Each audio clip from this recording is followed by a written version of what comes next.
Hello students, आज के इस वीडियो में हम क्लास 9th के लिए राहुल संकृतयन जी के द्वारा लिखे गए पाठ लासा की ओर के क्वेश्चन आंसर डिस्कस करने जा रहे हैं। तो शुरू करते हैं बेटा क्वेश्चन नंबर 1 के साथ। थोंगला के पहले के आखिरी गांव पहुंचने पर भिखमंगे के वेश में होने के बावजूद लेखक को ठहरने के लिए उचित स्थान मिला, जबकि दूसरी यात्रा के समय भद्रवेश भी उन्हें उचित स्थान नहीं दिला सका। क्यों?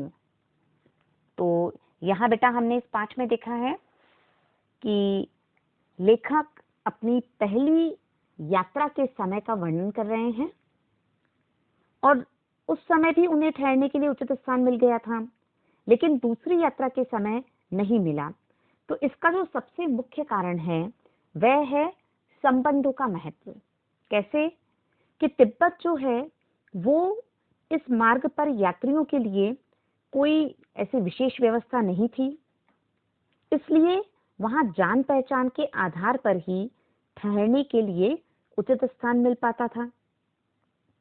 पहली बार लेखक के साथ बौद्ध भिक्षु थे सुमति की वहां अच्छी जान पहचान थी, पर 5 साल बाद सब कुछ बदल गया था और इसीलिए भद्रवेश में होने पर भी लेखक को उचित स्थान नहीं मिल पाया।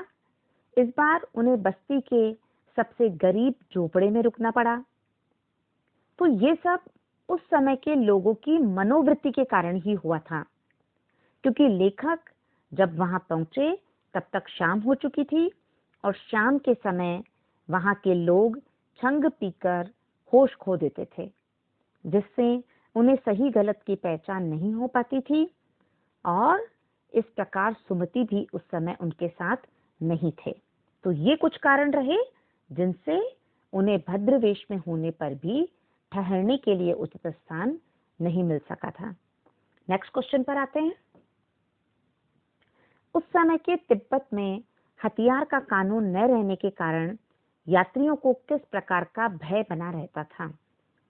तो देखिए बेटा कि वहां के जो लोग थे वो बंदूक आदि तो जैसे मानो हाथ में डंडे रखते हैं उस तरीके से रखते थे।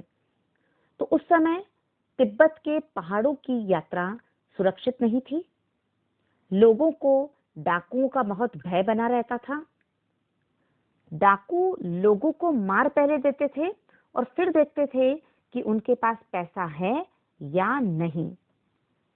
और हथियार के संबंध में वहां पर कोई कानून नहीं था, इस कारण लोग खुलेआम पिस्तौल, बंदूक आदि रखते थे। साथ ही वहां का जो ये स्थान है, क्योंकि पूरा बर्फीला प्रदेश है, ज्यादा लोगों की आवाजाही नहीं होती थी और इसीलिए स्थान निर्जन था। वहां पुलिस का प्रबंध नहीं था और किसी भी प्रकार की कोई दुर्घटना या कोई हत्या आदि हो भी जाए तो कोई गवाह नहीं मिल पाता था। खुफिया विभाग भी वहां पर अधिक सचेत नहीं था। इस कारण से वहां के यात्रियों को डाकुओं का बहुत भय बना रहता था। नेक्स्ट क्वेश्चन, लंगौर के मार्ग में अपने साथियों से किस कारण लेखक पिछड़ गए थे? तो देखिए बेटा, लेखक लंगकौर के मार्ग पर अपने साथियों से कुछ मुख्य कारण हैं जिनकी वजह से बिछड़े। जैसे उसमें सबसे पहला कारण आ जाएगा कि लेखक का जो घोड़ा है वो बहुत सुस्त था, इस वजह से लेखक अपने साथियों से बिछड़ गया। और बाद में लेखक रास्ता भटक गए थे। लगभग 2 मील आगे जाने पर उन्हें यह पता चला कि वे गलत रास्ते पर हैं। वहां से फिर वो मुख्य मार्ग पर आए और फिर उन्होंने लंगकौर का मार्ग चुना। इस प्रकार उन्हें कुछ परेशानियां आई और वे साथियों से पिछड़ गए थे। अब आगे बढ़ते हैं बेटा नेक्स्ट क्वेश्चन की ओर। लेखक ने शेखर विहार में सुमति को उनके यजमानों के पास जाने से रोका, परंतु दूसरी बार रोकने का प्रयास नहीं किया। क्यों? तो देखिए बेटा, लेखक शेखर विहार में सुमति को यजमानों के पास जाने से रोकते हैं क्योंकि अगर वह वहां जाता तो उसे बहुत वक्त लग जाता और इससे लेखक को लगभग 1 सप्ताह तक उसकी प्रतीक्षा करनी पड़ती और लेखक अपनी यात्रा को जल्दी समाप्त करना चाहते थे। लेकिन दूसरी बार लेखक ने रोकने का प्रयास इसलिए नहीं किया क्योंकि वे अकेले उस मंदिर में रखी हुई जो हस्तलिखित लगभग 200 पोथियां थी, वे उनका अध्ययन करना चाहते थे। इसलिए उसने सुमति को यजमानों के पास जाने की अनुमति दे दी। नेक्स्ट क्वेश्चन, अपनी यात्रा के दौरान लेखक को किन कठिनाइयों का सामना करना पड़ा? तो देखिए बेटा, जब भी किसी पहाड़ी मार्ग की यात्रा होती है तो अनेक प्रकार की कठिनाइयां सामने आती हैं। लेखक को भी उस दौरान अनेक कठिनाइयों का सामना करना पड़ा, जैसे जगह जगह का रास्ता दुर्गम था या कह सकते हैं कठिन था और साथ ही साथ लेखक के लिए परिवेश भी बिल्कुल नया था। उसके बाद जो घोड़ा उन्हें मिला था वह थोड़ा सुस्त था। इस वजह से लेखक अपने साथियों से बिछड़ गए और अकेले में रास्ता भी भटक गए थे। और डाकू जैसे दिखने वाले जब भी कोई लोग उन्हें दिखते तो उन्हें भीख आदि मांगनी पड़ती थी और ये पूरी यात्रा उन्होंने भिखारी के वेश में की थी। समय से नहीं पहुंच पाने के कारण सुमति उन पर गुस्सा हो गए थे, उसका भी उन्हें सामना करना पड़ा। तेज धूप में उन्हें चलना पड़ा और जहां उन्हें सामान उठाने वाला भरिया नहीं मिला तब उन्होंने अपना सामान भी स्वयं ही ढोया था और वापस आते समय लेखक को रुकने के लिए भी उचित स्थान नहीं मिल पाया था। तो इस प्रकार की कुछ समस्याएं थी जिनका उस यात्रा के दौरान लेखक को सामना करना पड़ा। अब देखते हैं बेटा नेक्स्ट क्वेश्चन, प्रस्तुत यात्रा वृतांत के आधार पर बताइए कि उस समय का तिब्बती समाज कैसा था।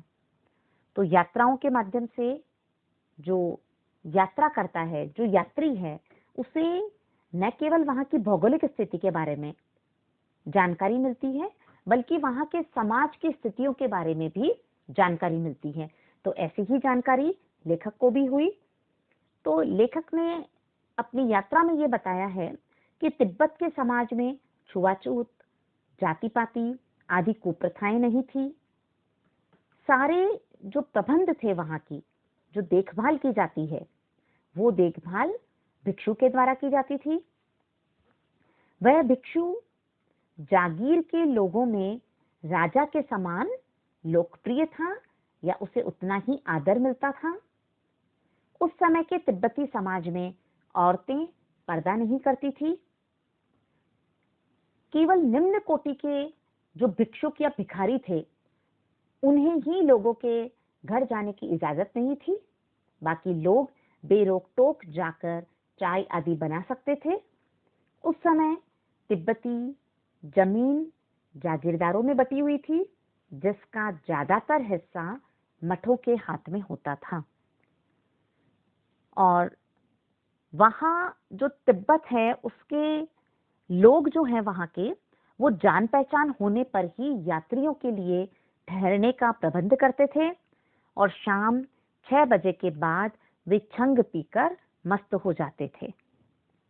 तो यहाँ बेटा पूरे यात्रा वृतांत में हमें तिब्बती समाज की इन विशेषताओं के बारे में पता चलता है। नेक्स्ट क्वेश्चन पर आते हैं जो कि आपका मल्टीपल चॉइस क्वेश्चन है। इसमें आपको 4 ऑप्शन दिए गए हैं और एक सही विकल्प को आपको चुनना है। मैं अब पुस्तकों के भीतर था, इनमें से कौन सा ऐसा जो नीचे दिया हुआ ऑप्शन है वो इस वाक्य का सही अर्थ बतलाता है। तो इसमें देखिए बेटा, फर्स्ट ऑप्शन है लेखक पुस्तकें पढ़ने में रम गया था। लेखक पुस्तकों की शेल्फ के भीतर चला गया। लेखक के चारों ओर पुस्तकें थी और पुस्तक में लेखक का परिचय और चित्र छपा था। तो इन सब में बेटा जो फर्स्ट ऑप्शन है कि लेखक पुस्तक पढ़ने में रम गया था यानी उसमें तल्लीन हो गया था, ये आंसर इसका सही है। अब आते हैं बेटा रचना अभिव्यक्ति के क्वेश्चंस की ओर। सुमति के यजमान और अन्य परिचित लोग लगभग हर गांव में मिले। इस आधार पर आप सुमति के व्यक्तित्व की किन विशेषताओं का चित्रण कर सकते हैं? तो बेटा देखिए, पूरे ही यात्रा वृत्तांत में लेखक ने बताया है कि किस प्रकार सुमति अपने परिचित लोगों से हर गांव में मिले थे। तो इन सब के आधार पर सुमति के व्यक्तित्व की महत्वपूर्ण विशेषताएं इस प्रकार है। सुमति एक मिलनसार एवं हंसमुख व्यक्ति था। सुमति के परिचय और सम्मान का दायरा बहुत बड़ा है। सुमति उनके यहाँ धर्म गुरु के रूप में सम्मानित होता है। सुमति सबको बोध गया से लाए हुए जो गंडे हैं वो प्रदान करता है और लोग उन गंडों को पाकर खुद को धन्य अनुभव करते हैं। वह लोगों की आस्था का फायदा उठाने में भी जरा पीछे नहीं रहता है। सुमति स्वभाव से सरल है। उनके मिलनसार होने का परिचय मिलता है, साथ ही साथ स्नेही और मृदु व्यवहार का रहा होगा। तभी सभी लोग उसे उचित आदर देते रहे हैं। सुमति बौद्ध धर्म में आस्था रखते थे और उन्हें तिब्बत का अच्छा भौगोलिक ज्ञान भी था। और इस प्रकार बेटा हम ये कह सकते हैं कि सुमति अपने इन्हीं व्यक्तित्व की विशेषताओं से ही सभी लोगों के बीच में उचित आदर पाता था और उनके मिलनसार होने का और लोगों की सहायता करने की जो प्रवृत्ति होती है उसका परिचय लेखक के साथ जैसा उन्होंने व्यवहार किया उससे भी मिलता है। अब आते हैं हम नेक्स्ट क्वेश्चन पर। हालांकि उस वक्त मेरा भेष ऐसा नहीं था कि उन्हें कुछ भी ख्याल करना चाहिए था। उक्त कथन के अनुसार हमारे आचार व्यवहार के तरीके वेशभूषा के आधार पर तय होते हैं। आपकी समझ से यह उचित है अथवा अनुचित, विचार व्यक्त करें। तो इसमें बेटा आपको अपना ओपिनियन देना है। ये क्वेश्चन इंपॉर्टेंट भी है कि यहाँ देखिए जो सामान्यतः जो लोग होते हैं उनकी एक धारणा सी बन गई है कि पहली बार जब वो किसी व्यक्ति से मिलते हैं तो उसका जो आकलन करते हैं वो उसकी वेशभूषा देखकर किया जाता है और अच्छा जो पहनावा होता है उसको देखकर लोग उसके बारे में अच्छी जो एक साइकोलॉजी है वो बना लेते हैं। और यदि किसी के हम गंदे कपड़े देखते हैं तो उसे लोग दुत्कारते हैं। लेखक भिखमंगे के वेश में यात्रा कर रहा था, इसलिए उसे यह अपेक्षा नहीं थी कि जब वो शेखर विहार जाएंगे तो वहां का जो बौद्ध भिक्षु है वो उसे इतना सम्मान देंगे, लेकिन लेखक को वहां पर सम्मान मिला था। तो यदि हम अपने विचार की बात करते हैं तो वेशभूषा देखकर किसी के प्रति व्यवहार करना पूरी तरह से ठीक नहीं है। अनेक संत महात्मा और भिक्षु जो होते हैं वो बहुत साधारण से वस्त्र धारण करते हैं, लेकिन वे उच्च चरित्र के इंसान होते हैं और पूजनीय होते हैं। हम पर पहला प्रभाव वेशभूषा के कारण ही पड़ता है और उसी के आधार पर हम भले बुरे की पहचान करते हैं। परंतु अच्छी वेशभूषा में यदि कोई बुरे विचारों वाला या हम कह सकते हैं कुत्सित विचारों वाला व्यक्ति यदि छिपा है तो उससे तो गरीब व्यक्ति जिसका चरित्र अच्छा है, श्रेष्ठ है, वह ज्यादा सम्मान के योग्य होता है। वेशभूषा सब कुछ निर्धारित नहीं करती है, क्योंकि जिस प्रकार से कमल है वो खिलता तो किसमें है? कीचड़ में है, लेकिन अपनी सुंदरता स्वयं बनाकर रखता है और लोगों के लिए स्नेह और आकर्षण का केंद्र भी होता है। तो हम इस विचार से पूर्णतया सहमत नहीं हो सकते हैं कि केवल व्यक्ति का आचार विचार या उसका व्यवहार वेशभूषा के आधार पर ही तय होना चाहिए। ठीक है बेटा, अब आते हैं हम नेक्स्ट क्वेश्चन की ओर। यात्रा वृतांत के आधार पर तिब्बत की भौगोलिक स्थिति का शब्द चित्र प्रस्तुत करें। वहां की स्थिति आपके राज्य या शहर से किस प्रकार भिन्न है? तो तिब्बत जो है बेटा वो तो भौगोलिक स्थिति से एक क्या है? पहाड़ी क्षेत्र है। तो यदि हम अपने क्षेत्र से उसकी तुलना करते हैं तो मैदानी क्षेत्र से उसकी तुलना की जा रही है। तिब्बत भारत के उत्तर में स्थित है, जो नेपाल का पड़ोसी देश है। इसकी सीमा भारत और चीन से लगी हुई है। तिब्बत पहाड़ी प्रदेश है और यह समुद्र तट से लगभग 16-17 हजार फीट की ऊंचाई पर स्थित है। इसके रास्ते ऊंचे, नीचे और कैसे हैं, निर्जन हैं, या बीहड़ हम उन्हें कह सकते हैं। पहाड़ों के अंतिम सिरों और नदियों के मोड़ पर खतरनाक सूने प्रदेश वहां पर बसे हुए हैं। यहाँ मीलों मील तक कोई आबादी नहीं होती है। एक और हिमालय की बर्फीली चोटियां दिखाई पड़ती है और दूसरे और ऊंचे ऊंचे नंगे पहाड़ खड़े हैं। जो तिंगरी का जो प्रदेश है वो एक विशाल मैदानी भाग है, जिसके चारों ओर पहाड़ ही पहाड़ हैं। यहाँ बीच में एक पहाड़ी है जिस पर जो डांडे के देवता है ना, देवालय, वो स्थान है, जिसे पत्थरों के ढेर, जानवरों के सींग और रंग बिरंगे कपड़ों की जंडियों से सजाया गया है। तो इस प्रकार बेटा, जो हम जिस क्षेत्र या राज्य में रहते हैं वहां से तिब्बत की भौगोलिक स्थिति बहुत भिन्न है या अलग है। नेक्स्ट क्वेश्चन, आपने किसी भी स्थान की यात्रा अवश्य की होगी। यात्रा के दौरान हुए अनुभवों को लिखकर प्रस्तुत करें। तो बेटा देखिए, ये क्वेश्चन जो है ये तो वैसे आपको अपना सेल्फ ओपिनियन के अकॉर्डिंग लिखना है कि आप अपनी किसी भी यात्रा के आधार पर अपने उन अनुभवों को लिख सकते हैं। अब देखते हैं बेटा नेक्स्ट क्वेश्चन, यात्रा वृत्तांत गद्य साहित्य की एक विधा है। आपकी इस पाठ्य पुस्तक में कौन कौन सी विधाएं हैं? प्रस्तुत विधा उनसे किन मायनों में अलग है? तो बेटा देखिए, जो आपकी क्षितिज पुस्तक है उसमें जितने भी पाठ हैं वो सब अलग अलग विधाओं में लिखे गए हैं। जैसे दो बैलों की कथा की बात करते हैं हम, तो ये कहानी विधा में लिखा गया है। लासा की और एक यात्रा वृत्तांत है। इसके साथ साथ बेटा जो आप और आगे चैप्टर्स पढ़ेंगे उन चैप्टर्स की भी अलग अलग विधाएं रहेंगी। जैसे आप प्रेमचंद के फटे जूते पढ़ेंगे तो वो एक व्यंग्य रचना है। मेरे बचपन के दिन संस्मरण है। तो ये सब क्या है बेटा, अलग अलग गद्य की विधाएं हैं जिनमें इस प्रकार से पाठ की रचना की जाती है। ठीक है, अब आते हैं बेटा भाषा अध्ययन के प्रश्नों पर। किसी बात को अनेक प्रकार से कहा जा सकता है। जैसे सुबह होने से पहले हम गांव में थे। अब इसी बात को यदि हम मुहावरे के रूप में कह दें तो पौ फटना जो एक मुहावरा है जिसका अर्थ होता है सुबह, तो सुबह इस अर्थ को उन्होंने इस मुहावरे से यदि हमें कह दिया कि पौ फटने वाला था, हम गांव में थे, तारों की छांव रहते रहते हम गांव पहुंच गए, तो ये किसी एक ही वाक्य को, किसी एक ही बात को अलग अलग तरीके से कहा जा रहा है। इसके लिए बेटा एक सेंटेंस आपको दिया है, जान नहीं पड़ता था कि घोड़ा आगे जा रहा है या पीछे। अब इस सेंटेंस को हम अलग तरीके से कैसे लिख सकते हैं?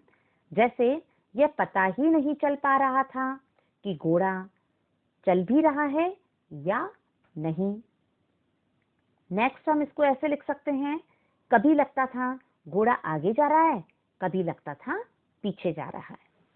ठीक है बेटा, अब देखते हैं हम नेक्स्ट क्वेश्चन। ऐसे शब्द जो किसी अंचल यानी क्षेत्र विशेष में प्रयुक्त होते हैं उन्हें आंचलिक शब्द कहा जाता है। प्रस्तुत पाठ में से आंचलिक शब्द ढूंढ कर लिखिए। जैसे कुछ जो शब्द हैं वो आपको यहाँ गिवन है। अब इसमें देखिए बेटा कौन कौन से शब्द हैं, जैसे खोटी, राहदारी, भीख मांगते से जो उन्होंने बोला था कुची कुची, बीटा, थुकपा, गांव गिराव, भरिया, गंडा, कंजूर, चोंगी, इस प्रकार के ऐसे आंचलिक शब्द हैं जो इस पाठ में प्रयुक्त हुए हैं। अब देखते हैं बेटा नेक्स्ट क्वेश्चन। पाठ में कागज, अक्षर, मैदान के आगे क्रमशः मोटे, अच्छे और विशाल शब्दों का प्रयोग हुआ है। इन शब्दों में उनकी विशेषता उभर कर आती है। पाठ में से कुछ ऐसे ही और शब्द छांटिए जो किसी की विशेषता बता रहे हैं। तो देखिए बेटा, जो कुछ शब्द हैं पर्टिकुलर जो किसी की विशेषता बताने के लिए विशेषण के रूप में प्रयुक्त हुए हैं, उनमें मुख्य व्यापारिक, भद्र, चीनी, गरीब, विकट, निर्जन, ठंडा, गर्मागर्म, इसके साथ साथ रंग बिरंगे, छोटे बड़े, मोटे, ऐसे कई विशेषण वाले ऐसे शब्द हैं इसमें जो प्रयुक्त हुए हैं। तो कुछ बेटा मैंने बताए हैं, इसके अतिरिक्त भी और कुछ शब्द हैं जिन्हें आप विशेषण के रूप में इसमें लिख सकते हैं। तो ये बेटा इस चैप्टर के सारे क्वेश्चन आंसर हो गए। तो आज के इस वीडियो में इतना ही। जल्द मिलते हैं हमारे नेक्स्ट वीडियो में। तब तक के लिए गुड बाय।